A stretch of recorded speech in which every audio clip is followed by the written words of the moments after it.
तुमचा पराक्रम बघून स्वर्गात देवानी अचंब्यानं माना डोलावल्या असतील. समुद्रासारखा अफाट वैरी कापून काढला. मराठ्यांच्या पराक्रमी शमशेरीचं पाणी पाजलं वैऱ्यांना. सारा गनिम उडवला.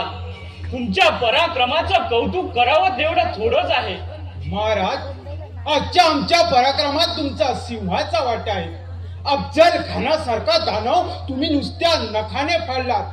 म्हणूनच आजच्या आमच्या पराक्रमाचं श्रेय हे तुम्हालाच आहे. कान्होजी, हिंदवी स्वराज्य स्थापून गो ब्राह्मण प्रतिपालन करण्याच्या आमच्या पुण्य कार्याला तुम्हा वीरांच्या पराक्रमाची जोड मिळाली आहे. म्हणूनच माय भवानीच्या कृपेने आमच्या हातून अशी साहसे पार पडत आहेत.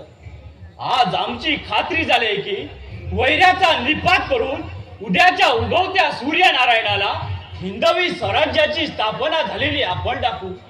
पण त्याकरिता कंबर कसून आपण नेटानं कार्याला लागलं पाहिजे. महाराज, आपण फक्त हुकूम करा. प्रत्यक्ष काळाशीही झुंज देऊ आम्ही. काय हो कान्होजीराव? बरोबर आहे. स्वराज्यासाठी शिर तळ हातावर घेऊन शत्रूला मारीत मारायची आमची एका पायावर तराई. फक्त महाराजांनी आपली मनीषा कळवावी.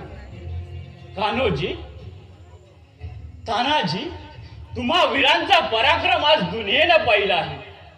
वैऱ्याने तर चांगलाच अनुभवला आहे.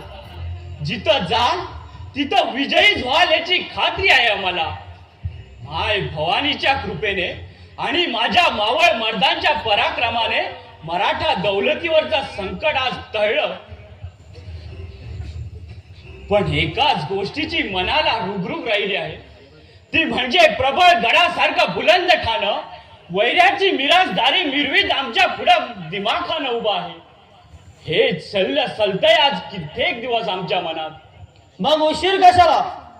आज्ञा द्या. याच पावली जाऊन वैऱ्याचा दिमाग उतरवून प्रभागडावर मराठ्यांचा भगवा झेंडा फडकून येतो.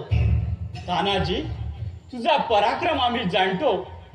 पण त्या किल्ल्याचा किल्लेदार आहे केसर सिंह नावाचा एक कडवा राजपूत. पाठवून मुसलमान झालेली मत्सल्याची जात आहे ती.